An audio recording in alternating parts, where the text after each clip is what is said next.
오늘 본문은요, 이제 이 모세가 미디안 광야에서 새로운 가족을 만나서 결혼도 하고 아이도 낳고 행복하게 산 이후의 모습을 나타냅니다. 가정을 꾸려서 잘 살다가 어느 날 이 양떼를 치는데 불붙은 떨기나무를 보게 됩니다. 가까이서 가 보니까요, 이 떨기나무는 불이 활활 타오르고 있었는데 그 나무는 이 불에 사라지지 않고 있었어요. 그래서 모세가 참 기이하게 여겨서 그것을 자세히 보려고 가까이 다가가는데 바로 그때 하나님의 음성이 들립니다. 하나님은 모세를 부르시면서 애굽 땅에서 고통받고 있는 이스라엘 민족의 부르짖음을 들었으니 내가 너를 보내 그들을 구원하겠다 말씀하시는 거예요. 오늘 이처럼 이 모세를 부르시는 하나님을 통해서 우리가 우리에게 임하시는 하나님의 모습이 어떠한지 함께 살펴보기 원합니다. 첫 번째는요, 우리가 이 불타는 떨기나무를 주목해 봐야 됩니다. 처음 모세가 목격한 것은 떨기나무에 불이 붙은 모습이었어요. 실제로 제가 어떻게 그 나무에 불이 붙었는지는 모르겠지만 그 당시를 연구한 학자들의 이야기에 따르면 이 광야 지방은 너무 메마른 땅이라서요, 이 나뭇가지들이 서로 바람에 흔들리다 보면 이렇게 마찰을 일으켜서 쉽게 불이 붙는다는 거예요. 우리나라도 이렇게 건조한 시기가 되면 산불 예방을 막 외치잖아요. 작은 불씨에도 불이 날 수 있다고. 광야는 그게 더 심각하기 때문에 이런 나뭇가지 불이 붙는 것은 흔한 일이었다는 겁니다. 그러니까 다시 말하면 이 모세가요, 떨기나무에 불이 붙은 것을 본 것은 아주 신기한 모습은 아니었던 거예요.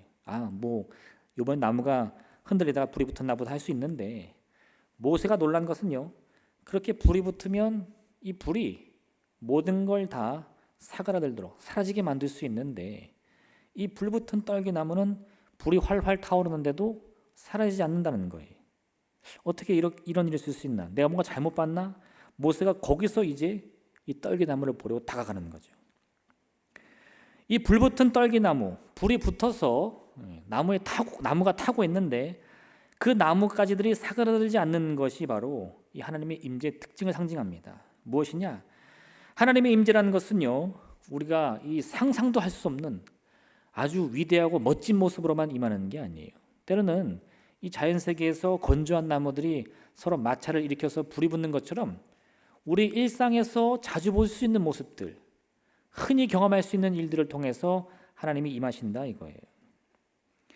하나님의 임재는요, 평소 우리의 삶에서도 얼마든지 경험하고 느낄 수 있습니다. 하나님의 임재의 특별함이라는 것은 그 모습의 웅장함이나 무슨 모습의 독특함이 있는 게 아니에요. 그것은요, 우리가 늘 경험하던 바로 그 일, 내가 매일같이 보고 매일같이 경험하던 그 일이 그날만큼은 뭔가 다른 점이 있었기 때문에 독특한 겁니다. 엘리야가요, 이세벨 여왕이 자신을 죽이겠다는 선포를 듣자 이 겁이 났어요. 도망을 칩니다. 남쪽으로 짐을 싸서 내려가는데 이스라엘을 벗어나고 유다 영토를 벗어나고 이제는 광야로 가게 됩니다. 그리고 그 광야에서도 하루길쯤 더 가다가 작은 로뎀나무 아래에서 기도하는 거예요. 너무 힘들고 지치니까 이제 조카오니 내 목숨을 걷어가 주옵소서. 근데 하나님이 그를 위로하시면서 그에게 아직 할 일이 있다 말씀하십니다. 그리고 이 엘리야가 도망치던 걸음을 끝까지 인도하시는데 그가 무작정 도망쳤던 그 남쪽으로 가던 길이 결국은 하나님의 산 호렙에 이르게 하는 거예요. 오늘 이 모세가 불타는 떨기나무 가운데 하나님을 만난 그 장소, 이 엘리야도 거기 이르게 됩니다.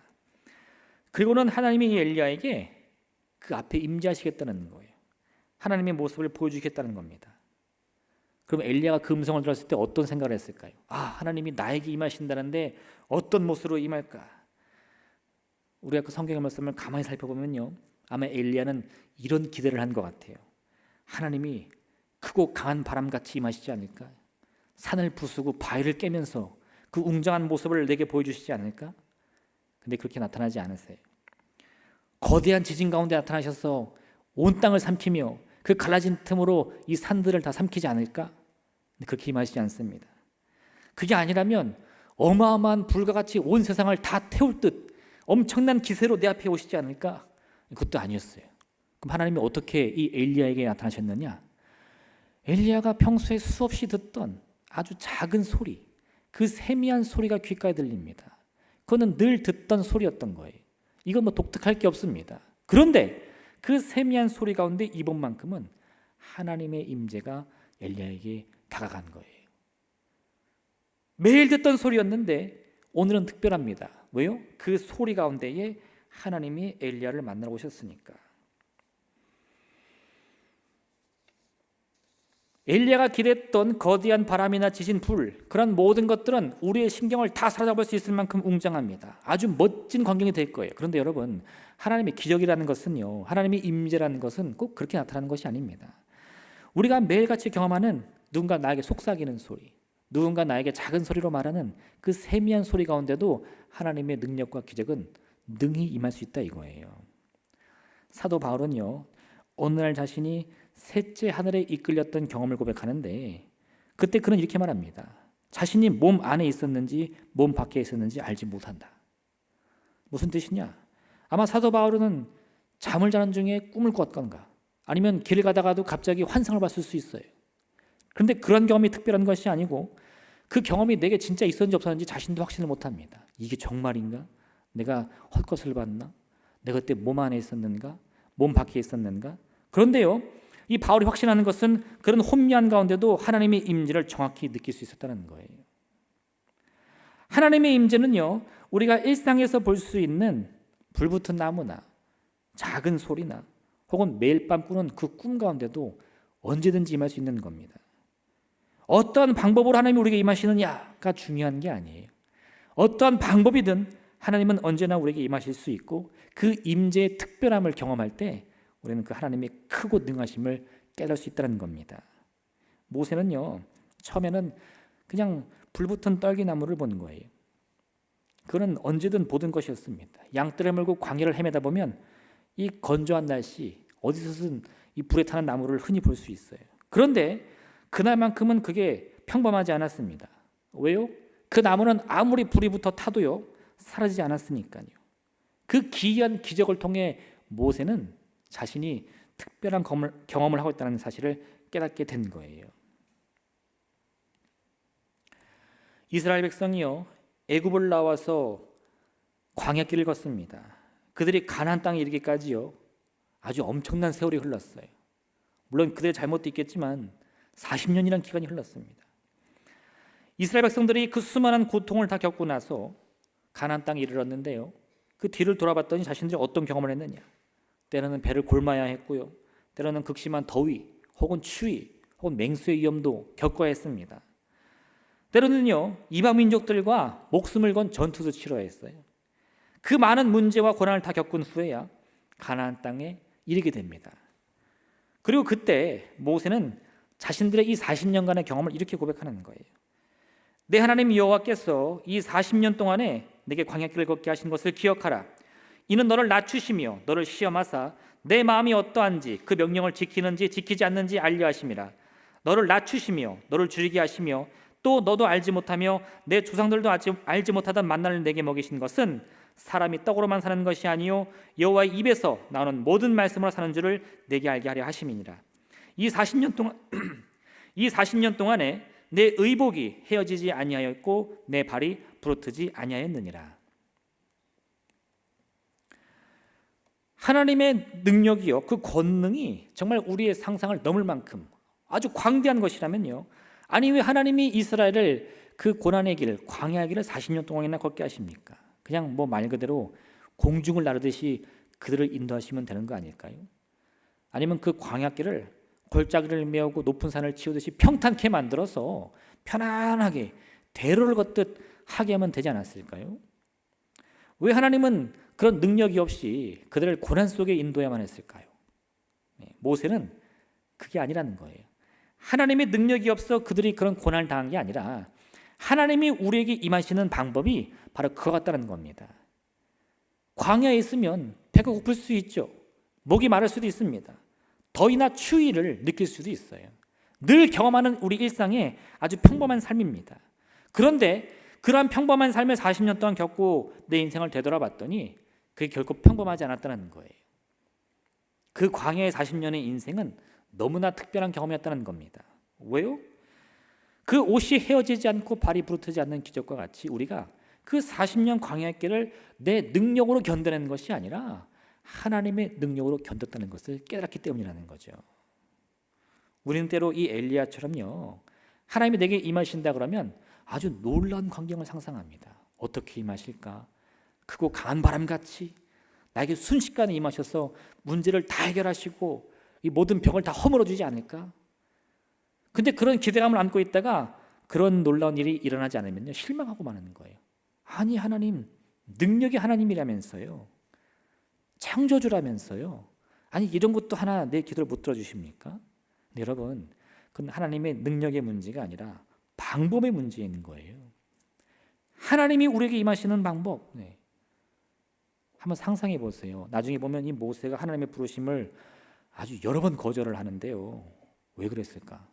하나님이 임하실 때 이런 불타는 떨기나무 같은 매일 보는 광경이 아니라 막 하늘에서 번개가 치고 막 온 화산이 다 터져 나오고 땅이 갈라지는 모습 속에 모세야 그러면 모세가 어떻게 했을까? 이건 뭐 속된 표현으로 찍소리도 못하고 아멘, 할렐루야, 할렐루야. 네. 지금 예배 시간에 막 불이 번쩍번쩍거리고 막 여기서 우리 같은 소리가 울려 퍼지면 제가 할렐루야 하면 여러분 입 다물고 있겠어요? 네. 근데 왜 그렇게 안 하시냐는 거예요. 이건 여러분 하나님의 방법의 문제인 겁니다. 하나님은요, 필요하시다면 그런 놀라운 광경 속에서도 임하시지만요, 필요하지도 않는데 그렇게 우리를 놀래키시지 않는다는 거예요. 일상의 삶을 통해서도 하나님의 뜻을 충분히 이룰 수 있고요, 내가 알지 못하는 순간에도 하나님의 섭리를 하나씩 성취할 수 있다 이겁니다. 아니, 하나님이 광야에 40년 동안 우리가 얼마나 고생한 줄 아세요? 얼마나 배고팠는 줄 아세요? 얼마나 힘들었는 줄 아세요? 근데 누구 덕분에 그걸 견뎠다고요? 하나님의 은혜 때문에. 모세가 지금 그걸 깨달은 거예요. 하나님은 우리 가운데 임하실 때요, 우리의 삶에는 놀라운 기적의 역사가 반드시 일어날 겁니다. 근데 여러분, 그 모습은 우리가 상상한 것만큼 화려하지 않을 수도 있어요. 매일 일상의 경험처럼 아주 특별한 거 하나 없이 늘 보던 아주 익숙한 모습일 수 있다는 겁니다. 근데 여러분, 그 익숙하게 반복되는 매일의 삶 속에서도 우리가 놓치지 말아야 할 것은 그 평범한 모습 속에 내게 임하시는 하나님의 기적의 손길이라는 거예요. 그걸 발견하실 수 있어야 됩니다. 큰 바람이 지나가고 거대한 지진이 지나가고 온 세상을 녹일 듯한 거대한 불덩이가 다 지나가고 난 다음에 그 다음에 세미한 음성 가운데 임하시는 하나님을 우리가 깨달을 수 있어야 된다는 거예요. 그 미세한 차이를 발견하는 순간 우리는 우리 인생이 말 그대로 이 모든 삶이 하나님의 기적 가운데 있다는 사실을 깨닫게 됩니다. 정말 내가 태어나서 한 번도 보지 못했기 때문에 그게 기적이 아니고, 어제의 삶이 기적이었구나, 오늘의 삶이 기적이었구나, 그러니 내일의 삶도 기적이겠구나, 이걸 기대할 수 있다는 거예요. 하나님의 기적은요, 우리와 가까이 있습니다. 오늘 이 불타는 떨기나무의 모습을 주목하면서 여러분의 삶과 늘 함께 하시는 하나님의 기적의 역사를 한번 발견해 보시길 부탁드립니다. 두 번째요, 이제 하나님은 모세에게 말씀하시는데 내 신을 벗으라. 많이 들어보셨죠? 불붙은 이 나무가 타들어가지 않는 놀라운 광경을 보니까 모세는 그 신기한 모습을 더 가까이서 자세히 보려고 다가갑니다. 근데 그때 하나님의 음성이 들리죠. 하나님은 먼저 모세의 이름을 부르십니다. 모세야, 모세야. 네, 하나님은 이미 그가 누구인지를 알고 계시는 거예요. 그리고는요, 그 다음에 모세가 어떠한 일을 해야 되는지를 말씀해 주시는 거예요. 모세야, 모세야, 내가 선 땅은 거룩한 곳이니 너의 신을 벗으라. 지금 이 모세가 서 있는 땅은 거룩한 땅입니다. 왜 될까요? 풍수지리가 좋게 나와서? 할렐루야. 네. 배산 임수라서? 네, 그런 거 아니에요. 하나님이 모세를 만나기 위해 그곳에 임하셨기 때문입니다. 그 땅이 특별한 게 아니라 그 땅에서 일어난 사건이 특별한 거예요. 그 땅에서 어떤 일이 일어났어요? 지금 하나님이 모세를 만나시기 위해서 임하신 겁니다. 그래서 그 땅은 거룩한 땅이 되는 거예요. 그럼 하나님은요, 왜 그 순간 이 모세에게 신을 벗으려고 했을까요? 네. 물론 우리가 하나님의 이 마음이나 생각을 꿰뚫어 보지 않는 한 그 정확한 이유는 알 수 없습니다. 근데 우리가 이 이후에 하나님의 이 말씀이나 이 성경의 말씀들을 쭉 살펴보면 한 가지 생각할 수 있어요. 뭐냐? 네. 하나님의 산 호렙이라고 불리는 이곳에 모세가 올랐을 때 오직 하나님이 그때만 이 모세에게 신을 벗으라고 말씀하십니다. 한 가지 생각해 볼 수 있는 것은요, 지금 이 모세는 생전 처음으로 하나님의 임재를 경험하고 있어요. 물론 그는 이 아기였을 때부터 하나님의 손길을 경험할 수 있었습니다. 막 이 애굽의 바로가 태어난 아기들 남자를 다 죽이라고 했는데 거기서 살아났어요. 또 엄마가 이 갈대 상자를 만들어서 떠내려 보냈는데 또 이 신기하게도 애굽의 공주가 그 아기를 모세를 발견하게 되죠. 막 이런 모세의 인생이라는 것은요, 매 순간 하나님의 은혜로 가득했는데 사실 이 모세가 하나님이 나에게 임하셨구나, 그걸 아주 마음속 깊이 느낄 수 있던 순간은 이때가 처음이었어요. 근데 그때 바로 하나님이 뭐라고 그랬어요? 너의 신을 벗어라. 지금 이 모세의 인생을 다시 한번 여러분 생각해 보세요. 모세가 어땠다고요? 모세는요, 이미 태어날 때부터 죽을 운명이었습니다. 그는 태어나자마자 이 바로의 명령 때문에 사실은 그 순간 죽었어야 하는 운명이었어요. 근데 거기서요, 건짐을 받습니다. 이 어머니의 지혜 때문에 3개월간 잘 살았어요. 근데 거기서 끝나지 않아요. 이제는 더 이상 숨길 수 없게 됩니다. 그럼 드디어 죽어야 되는가? 예, 그래서 어머니가 이 갈대 상자에 이 아기 모세를 태우고 이 나일강에 이렇게 보내죠. 근데 거기서도 또 건짐을 받는 거예요. 애굽의 공주가 목욕하러 났다가 우연히 그 상자를 발견하고 그 상자를 열어서 거기 상자에 있는 아기가 히브리 남자인 것을 알았는데도 웬일인지 내가 그 아이를 키우리라 하고는 데려가는 거예요. 두 번째 죽을 운명을 또 건짐받습니다. 그리고는요, 히브리 이 남자아이로 태어나 죽어야 할 그 인생이 애굽의 왕자가 되는 거죠. 모든 왕궁의 지식들을 배우고 왕궁에서 호의호식하며 사는 거예요. 바로를 아버지라고 부르고 공주를 어머니라고 부르고, 이거 뭐 얼마나 대단한 운명입니까? 근데 어떻게 돼요? 그러다가 어머니한테 배운 게 있으니까 또 자기가 히브리 민족인 것을 기억하고 그들을 도우려고 이것저것 애쓰다가 애굽 병사를 때려 죽였는데 그게 발각이 돼가지고 바로의 손에 또 죽을 운명에 처하는 거예요. 나는 어차피 죽을 운명인가? 다 팽겨치고 미디안 광야로 도망가는 거죠. 그리고 거기서 생각지도 못하게 사랑하는 여인을 만나가지고 눈 맞아 결혼하는 거예요. 할렐루야, 할렐루야. 네. 그 결혼이 그렇게 어려운 게 아니에요, 그죠? 광야로 뛰어나가면. 네. 그리고 또 거기서요, 결혼을 하고 가정을 꾸리고 아이를 낳고 양을 치며 살아갑니다. 광야에서도 40년 보냈어요. 그럼 이제 모세가 어떤 생각을 해요? 나는 이제 산전, 수전, 공중전 다 겪었다. 이제 내 인생에서 특별한 것이란 것은 하나도 없어. 내가 도대체 못 겪은 게 뭐냐? 애굽, 그 당시 최고의 나라였죠. 애굽의 왕궁에서도 자랐어요. 또 가장 낮은 이 광야의 유목 생활도 해봤어요. 못 해본 게 뭐가 있습니까? 누가 말만 하면 이랬을 거예요. 말도 마. 그거 내가 다 해봤는데 그거 아니야. 그죠? 이 모세는요, 이미 자신의 인생에서요, 모든 것을 다 겪고 아주 이 확고한 가치관을 갖고 있었던 겁니다. 인생이란 무엇이냐? 우리 뭐 다 알아요. 우리는 이것을 경륜이라고 표현하는데요. 인생의 방향을 스스로 결정해서 이 방법을 간과하는 것을 경륜이라고 합니다. 이 인생의 경륜을 가졌다는 거예요. 근데요, 여러분, 하나님이라는 분은요, 내가 인생에서 무엇을 겪었든지 간에 그러한 인생의 지식이나 지혜, 경험들, 경륜들로 깨달을 수 있는 게 아닙니다. 그는요, 나이가 어리고 어리숙해서 하나님을 모르는 게 아니에요. 아무리 나이가 많고 인생의 단맛 다 본 인생이라 할지라도요, 하나님이 누구냐? 하나님이 어떠한 분이냐? 나는 다 할 수 있어. 이렇게 될 수가 없다는 거예요. 오히려 나에게 임하신 하나님이 누구이신지를 정확히 알고 원하신다면요, 여러분의 그 인생의 경륜을 버리셔야 됩니다. 여러분의 경험을 포기하셔야 되고요, 여러분의 인생의 지식과 지혜를 내려놔야 돼요. 우리가 그와 같은 내 인생의 가치관들을 꼭 쥐고 있는 순간 어떤 일이 벌어지는지 한번 보세요. 하나님이 요나에게 말씀을 주십니다. 근데 요나가 그 말씀을 들으니까 가고 싶지 않은 거예요. 내가 니느웨로 가라고? 그 사람들이 혹여나 하나님의 심판의 말씀을 듣고 회개해서 용서받으면 어떡하지? 이게 어디서 나온 생각이죠? 인생의 지혜에서 오는 거예요. 인생의 경험에서 오는 거예요. 하나님이 주신 그 말씀으로 하나님의 섭리를 따른 게 아니고요, 내가 경험해봤는데 거기 용서받을 수도 있어. 우리 하나님이 얼마나 용서 잘하는 줄 알아? 난 이미 알아. 도망가는 겁니다. 도망가도 어떻게 도망가요?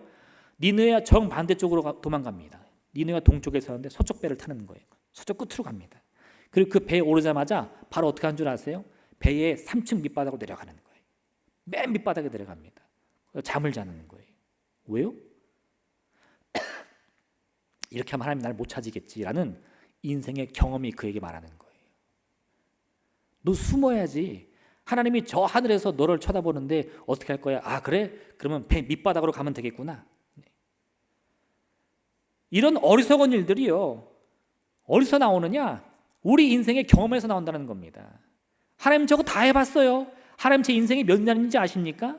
이거 말하면서 나도 다 알아요 하나님 하고는 엉뚱한 일을 한다는 거예요. 욥의 경우는 어떻습니까? 욥은요, 처음에는 하나님이 마귀에게 허용해 주신 그 시험을 다 이기는 줄 알았어요. 그런데 이 욥이 정의와 공의라는 틀을 가지고 하나님을 쳐다보니까 그게 납득이 안 되는 거예요. 아니 하나님 생각해 보세요. 나는 죄를 지은 적도 없고 죄를 지었다면 혹시도 모르게 부지중에 지었을 죄를 위해서 늘 이 회개의 제사를 드리는 난데 내가 왜 징벌을 받아야 됩니까? 그게 하나님의 정의입니까? 이렇게 말하는 거예요. 누구든지 나의 변명을 들어다오. 나의 서명이 여기 있으니 전능자가 내게 대답하기를 바라노라. 나를 고발하는 자가 있다면 그에게 고소장을 쓰게 하라. 만일 내가 값을 내지 않고 그 소출을 먹고 그 소유주가 생명을 잃게 하였다면 밀 대신에 가시나무가 나고 보리 대신에 독보리가 나는 것이 마땅하니라 하고 욥의 말이 그치니라. 만약 내가 죄를 지었다면 내가 이렇게 많은 환난과 시험을 당하는 게 맞겠지만 근데 그렇게 한 적이 없는데 어떻게 이것이 정입니까? 라고 하나님께 되묻는 거예요. 전능자이신 하나님이 한번 대답을 해보세요. 이게 왜 이런 말이 나오죠? 욥이요, 고난 중에 자기의 지식, 자기의 경험, 자기의 경륜을 가지고 하나님을 바라보니까요, 그때부터 이해가 되지 않는 거예요. 뭐가 맞아떨어지지 않는 겁니다. 이처럼 성경 속의 많은 인물도요, 하나님의 초월성과 그 광대하심을 때로는 이해하지 못했어요. 그리고 너무나 엉뚱한 이야기들을 합니다. 왜 그럴까요? 하나님의 그 놀라운 능력과 권능을 나의 경험 속에, 나의 지식 속에, 나의 철학 속에 가두려고 하는 거예요. 가장 대표적인 사건이 이 이스라엘의 사마리아 성이 아람의 군대에 포위됐을 때 나타납니다. 이미 이 사마리아 성은 아람 군대의 포위 속에 수년간 굶주려 왔어요. 아주 끔찍한 일들이 많이 나타났습니다. 그런데 그런 고통이, 절망이 끝이 보이는 순간에 이 엘리사가 나타나더니 하나님의 말씀을 전합니다. 하나님이 내일 이맘때에 이 고난을 한 방에 해결하시리라. 그랬더니 그 얘기를 들은 이 이스라엘의 왕을 섬기던 장관 하나가 뭐라고 말하죠? 그때 왕이 그의 손에 의지하는 자, 곧 한 장관이 하나님의 사람에게 대답하여 이르되 여호와께서 하늘에 창을 내신들 어찌 이런 일이 있으리요 하더라. 이 장관이요, 하나님을 안 믿는 사람이 아닙니다. 그도 여호와 하나님을 고백하는 이스라엘 백성이에요. 근데 왜 이때 이런 불신앙이 가득한 말을 했을까요? 이 장관이 보니까 자기의 인생의 경험으로 봤을 때 지금 우리 성읍이 굶주린 적이 이미 수년째인데, 아니 하나님이 그거를 단 하루 만에 해결할 수 있다면 왜 지금까지 우리를 내버려뒀냐 이거예요. 우리를 구원하실 수는 있겠지만 몇 달 걸리겠지, 몇 년은 걸리겠지, 그게 하루 만에 된다고? 에이 그건 아닐 거야 라고 말하는 거예요. 못 믿는 게 아닙니다. 불신앙이 아니에요. 믿긴 믿는데 하루 만에는 아니겠다 생각하는 겁니다. 뭐 때문에? 나의 지식 때문에, 나의 경험 때문에, 나의 경륜 때문에. 여러분이 갖고 있는 경험이나 가치관은 무엇입니까?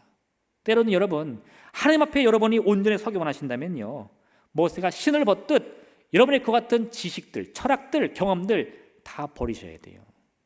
지금까지 내가 알고 있었던 이 세상을 살아가는 모든 가치관과 지혜들을요 다 포기하셔야 된다는 겁니다. 나는 아무것도 모릅니다 라는. 오늘날에도요 이러한 모습을 가진 사람들이 너무나 많습니다. 하나님을 믿고 예수님을 그리스도로 고백하긴 하지만요, 정작 자신이 믿고 의지하는 그 하나님이 얼마나 놀라우신 분인지, 얼마나 위대하신 분인지를 알지 못해요. 바울은 그러한 신앙을 가진 사람들을 이렇게 말합니다. 경건의 모양은 있으나 경건의 능력은 부인하는 자들이다. 그들이 믿음이 없는 게 아니에요. 하나님을 믿습니다. 근데 내가 믿는 하나님이지만 그렇다고 그 하나님이 정말 내 질병을 고쳐주실까? 내 문제를 하루아침에 해결해 주실까? 그거는 상상이 안 되는 거예요. 왜요? 내가 경험해 봤더니 아무리 하나님이라도 그는 몇 달 걸리겠지 라고 생각하니까요. 여러분, 경건의 능력이라는 것은 다른 게 아닙니다. 나의 그런 생각을 다 내려놓고요, 하나님의 위대하심에 모든 것을 맡길 수 있을 때 그 기적을 체험할 수 있는 거예요. 고린도후서 1장 9절에 이와 같이 말씀하는데, 우리는 우리 자신이 사형 선고를 받은 줄을 알았으니 이는 우리로 자기를 의지하지 말고 오직 죽은 자를 다시 살리시는 하나님만 의지하게 하심이라. 우리는 사형 선고를 받은 운명입니다. 마치 이 모세가 태어나자마자 죽어야 할 운명을 타고났듯이 우리도 원래는요, 죽을 운명을 타고난 사람들에 불과해요. 그게 우리가 벗어날 수 없는 운명이었습니다. 근데 하나님은 창조주인데 왜 우리가 이런 저주받은 운명을 주셨습니까? 백날 물어도 소용없습니다. 왜요? 거기는 진짜 이유가 있는데, 이 저주받을 운명이 하나님의 광대하심으로 그 놀라운 능력 가운데에 구원받고 해방받고 치유받을 수 있음을 깨닫게 하시기 위함이다 이거예요. 할렐루야. 할렐루야. 놀랍지 않으세요? 나만 놀라운가? 죽을 운명이 어째 죽지 않습니까? 사형 선고를 받은 죄인이 왜 죽지 않습니까? 하나님의 능력 때문이에요. 그게 바로 우리가 믿는 하나님의 위대하심이다 이겁니다. 그걸 알려면 어떻게 된다고요? 나의 신을 벗어야 돼. 내 생각을 내려놔야 됩니다. 내 고집을 내려놓고요, 내 경험을 내려놔야 돼요. 여러분 자신을 주님 앞에 온전히 내려놓으시길 바랍니다. 내가 지금까지 만난 하나님의 모습이 전부가 아닌 것을 꼭 기억하셔야 돼요. 우리가 과거에도요, 하나님의 많은 기적들을 경험해 왔습니다. 하나님의 많은 임재들을 내가 스스로 경험해 왔어요. 근데 여러분, 더 중요한 건 뭔 줄 아세요? 그게 내가 알고 있는 하나님의 전부가 아니라는 거예요. 더 놀라운 모습으로, 더 위대한 모습으로 얼마든지 임하실 수 있다 이겁니다. 그러한 하나님의 위대하심 속에 나의 모든 것을 맡길 때 우리는요, 그 거룩한 땅에서 나의 생각, 나의 지혜, 나의 철학들을 다 내려놓고 하나님의 온전하신 그 임재를 온몸으로 느끼며 고백할 수 있는 거예요. 그 위대한 기적을 눈 여러분 되시길 부탁드립니다. 마지막 세 번째요, 하나님은 마지막에 요새 말씀하십니다. 하나님이 이스라엘의 부르심을 들으심으로 그를 불렀다고 말이에요. 오늘 본문의 마지막을 보면 하나님이 모세를 부르신 이유를 그렇게 말씀하시는 거예요. 내가 그들의 고통을 보았고 그들의 부르심을 들었고 그들의 모든 환경을 내가 알고 있다. 하나님은요, 이미 우리의 모든 것을 다 알고 계십니다. 제가 지난주 설명드렸죠. 이 이스라엘의 부르심이라는 것은 어떤 고상한 기도가 아니라 정말 살려달라는 절규다. 기억나시죠? 할렐루야. 네. 이럴 때 하나님이 막 하늘을 두 쪽으로 갈라지면 얼마나 좋아, 그죠? 출애굽의 시작은요, 바로 이처럼 이스라엘 민족의 부르심을 하나님이 들으신 것에서 출발합니다. 이미 그 전부터 하나님은요, 사실 이스라엘 민족의 구원을 위해서 많은 일들을 행하셨어요. 근데 성경은 오늘 명시적으로 내가 그들의 부르심을 들었기에 너를 보낸다 말씀하고 있는 거예요. 이처럼 이 출애굽기에 가장 핵심적인 주제가 무엇이냐? 하나님이 우리의 고난을 들으시고 우리를 그 고난으로부터 건지신다는 겁니다. 출애굽기를 한마디로 요약하라면 이거예요. 구원의 하나님. 다른 게 아니고 하나님이 우리를 구원하신다. 이 출애굽기 전체의 내용의 핵심입니다. 출애굽기는요, 이스라엘 민족의 해방의 역사입니다. 애굽의 탄압과 핍박으로부터 자유를 얻는 이스라엘의 새로운 운명을 우리에게 말씀해 주고 있는 거예요. 더 나아가서는요, 그런 놀라운 구원의 역사가 바로 우리의 운명이라고도 말씀하고 있는 겁니다. 이스라엘도 자기들이 그런 노예의 운명에서 벗어날 줄 몰랐어요. 그런데 하나님이 그들을 구원해 주셨습니다. 그러니 그것이 누구의 것이 될 수 있어요? 하나님을 믿는 우리 모두의 것이 될 수 있다 이겁니다. 이스라엘에는 큰 절기가 세 가지가 있는데요, 이스라엘 3대 절기라고 말하는데 무교절, 칠칠절, 초막절입니다. 이 무교절은 6월절을 말하는데 이 3대 절기가 다 출애굽 과정에서 나온 절기들이에요. 이스라엘은요, 자기들의 이 민족 정체성, 나는 유대인입니다, 나는 이스라엘 민족입니다, 그걸 어디서부터 찾느냐? 이 출애굽 경험으로부터 찾는 거예요. 우리의 믿음의 조상이 아브라함입니다. 사실 이게 아니고 우리는 애굽에 종되었을 때 하나님으로부터, 여호와 하나님으로부터 구원받은 민족이다. 이게 훨씬 더 강한 거거든요. 그래서 그들은 1년에 이 큰 절기를 3번 지키는데 그게 다 뭘 상징한다고요? 출애굽 사건을 상징하고 있어요. 이처럼 이스라엘 민족은요, 자신들이 믿고 의지하는 하나님의 특징을 한마디로 고백합니다. 어떻게 해요? 하나님이 우리를 구원하신다. 하나님이 우리를 건지신다. 성경은 다양한 모습과 모양으로 우리에게 임하시는 하나님의 모습을 묘사하고 있는데요, 그 중에서도 우리가 반드시 기억해야 할 하나님의 가장 특징적인 모습이 무엇이냐? 그게 바로 나를 구원하시는 하나님입니다. 우리를 위해 싸우시고 우리의 질병을 고치시고 우리를 문제로부터 건지시는 그런 하나님인 거예요. 하나님이 왜 그 놀라운 권능으로 우리에게 임하십니까? 왜 홍해를 가르시고 애굽의 병사들과 싸우시고 왜 귀신을 쫓아내시죠? 다른 게 아닙니다. 우리를 문제로부터 구원하시기 위해서. 하나님은 반드시 우리를 구원해 주십니다. 어떻게 해요? 문제로부터 구원해 주세요. 질병으로부터 구원해 주세요. 슬픔으로부터 구원해 주세요. 삶의 여러 가지 실패와 절망으로부터 반드시 우리를 구원해 주십니다. 필요하다면요, 무리를 걸어서라도 우리를 만나 주시는 분이에요. 말씀으로 풍랑을 잠잠케 하시는 분입니다. 해와 달을 멈춰서라도 우리에게 승리 주시는 분이고요, 내가 죽음의 권세 앞에 넘어져서 무덤 속에 갇힌다면요, 그 무덤의 문을 열어서라도 내 이름을 부르시겠다 약속해 주신 분이에요. 그게 바로 우리 구원 하나님이십니다. 그래서 여러분, 이 구원의 하나님에 대한 믿음을 꼭 가지셔야 돼요. 그 소망을 여러분의 마음에 품으셔야 됩니다. 하나님이 반드시 나를 구원하신다. 그게 우리가 이 출애굽기를 공부하면서 말씀을 들으면서 꼭 기억해야 할 하나님의 특징입니다. 또 하나, 여러분, 이 구원의 하나님의 특징이 또 하나 있는데, 그게 무엇이냐? 이스라엘 백성이 애굽의 노예가 된 것은 왜 그렇습니까?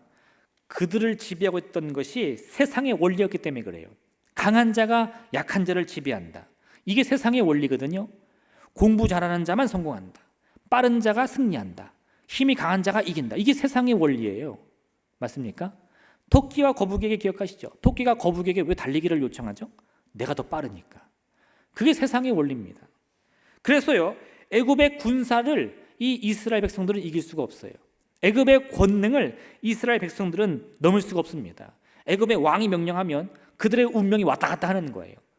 처음에는 애굽 사람들과 함께 어울리는 이 평시민의 삶을 살았는데 이제 그 왕의 한마디에 그들의 운명이 바뀌어버립니다. 애굽의 노예가 되는 거예요. 왜요? 그게 세상에서 통용되는 힘의 법칙이니까. 그런데 하나님이 그걸 뒤집어 주시는 겁니다. 하나님의 구원이라는 것은요, 세상의 법칙을 뒤집는 거예요. 어떻게 해요? 약한 자가 강한 자를 이기게 합니다. 낮은 자를 높여주시는 거예요. 못 배운 자를 배운 자 앞에 영광으로 높여주시는 거예요. 왜요? 하나님이 아니고서는 약자를 도울 분이 없기 때문에 그렇습니다. 세상의 모든 사람들은요, 오로지 이 승리에만 관심이 있습니다. 내 약자를 나의 힘으로 도와주는 게 아니에요. 나의 힘을 더 키워서 나보다 더 강한 사람을 이기는 게 인생의 유일한 목표입니다. 그렇게 돌아가는 이 세상 속에서요, 하나님이 개입하지 않으면요, 약자들은 설 자를 잃고 마는 거예요. 그런데 그때 하나님이 이러한 이 균형을 잃어버린 세상에 하나님의 섭리로 개입하시면서 이 무너져버린 균형을 다시 맞춰주시는 거죠. 어떻게 해요? 하나님은 철저하게 약자의 편을 들어주십니다. 사실 여러분, 하나님이 이스라엘 사람들이 누구보다 더 이뻐 보여가지고 그들만 사랑하신 게 아니에요. 신명기 7장 7절에 이같이 말씀하는데, 여호와께서 너희를 기뻐하시고 너희를 택하심은 너희가 다른 민족보다 수요가 많기 때문이 아니니라. 너희는 오히려 모든 민족 중에 가장 적으니라. 무슨 말입니까? 하나님이 이스라엘을 특히 기뻐하시는 것은 그들이 세상 누구보다 낮고 천한 사람이었기 때문에 그렇다는 겁니다. 너무 약해요. 너무 어리석어요. 그 얼마나 어리석은지 잘 알죠? 광야에 가서도 하나님이 아무리 기적을 보여줘도요, 도무지 깨닫지 못합니다. 그게 이스라엘 사람들의 어리석음의 특징이었는데, 그래서 하나님이 그들 도우시는 거예요. 애굽은 세상의 권세와 법칙을 상징합니다. 세상 모두가 애굽이 옳다고 말하는 거예요. 누구 하나 그 앞에서 바른 말을 할 수 없습니다. 약자에 대한 말을 꺼낼 수도 없어요. 애굽의 바로가 말을 하면 그게 곧 법이 되고 법칙이 됩니다. 근데 하나님이 거기에 반기를 드시는 거죠. 어떻게? 이스라엘에게 자유를 내가 선물하겠다는 거죠. 바로가 처음엔 막았어요. 여호와가 누구냐? 내가 그보다 높은 자인데 내가 그의 말을 들을 이유가 뭐가 있느냐? 근데 어떻게 돼요? 뒤집어지는 거죠. 하나님의 권능으로 세상의 법칙은 뒤집어지고 가장 낮고 천한 이스라엘이 누구보다 큰 자유와 영광을 누리게 됩니다. 이게 하나님의 구원이에요. 이사야 65장 25절은 이와 같이 말씀하는데, 이리와 어린 양이 함께 먹을 것이며 사자가 소처럼 즙을 먹을 것이며 뱀은 흙을 양식으로 삼을 것이니 나의 성산에는 해함도 없겠고 상함도 없으리라. 여호와께서 말씀하시니라. 어떻게 하나님의 나라에는 해함도 없고 상함도 없습니까? 사나운 이리가 약한 양들을 괴롭히지 않고 함께 어울리기 때문입니다. 그 성질 더러운 사자가요, 막 소들을 잡아먹는 게 아니라 소와 같이 짚을 먹기 때문인 거예요. 힘이 있고 배운 자들, 많이 가진 자들이요, 약자들과 함께 어울리면서도 그것을 불평하지 않기 때문에 그런 하나님의 나라에는 어떤 상함도 없고 해함도 없는 기적이 이루어질 수 있다 이겁니다. 하나님이 이루시는 구원이라는 것은요, 바로 이런 거예요. 세상 속에서 압제받고 고통 속에 있는 자들, 참으로 심령이 가난한 자들, 애통하는 자들, 주님의 이름으로 고통받는 자들, 그들 모두에게 하나님이 은혜 주시고 축복 주시는 것이 하나님의 법칙인 겁니다. 여러분, 그러면 우리의 이 인생 가운데에 우리의 낮고 천함을 부끄러워할 필요 없습니다. 오히려 우리의 약함을 강함으로 바꾸시는 주님을 고백하시기를 부탁드립니다. 그리고요, 이 같은 하나님의 구원을 언제나 기대하시면서 세상의 어떤 문제도요, 우리를 넘어뜨릴 수 없어요. 우리를 압제할 수 없습니다. 우리를 통치할 수 없어요. 오직 하나님만이 우리의 참된 구세주이며 우리의 참된 주권자인 것을 고백한 여러분 되시기를 주님의 이름으로 축원드립니다. 이 시간 함께 기도하겠습니다. 오늘의 말씀을 생각하시면서 하나님, 참으로 우리의 참된 구원자가 되어 주시옵소서. 우리를 이 죽음의 운명에서 건져 주시고 하나님의 은혜로, 치유로, 생명으로 바꿔 주옵소서. 우리 주님의 이름 세우므로 간절히 기도하겠습니다. 주여!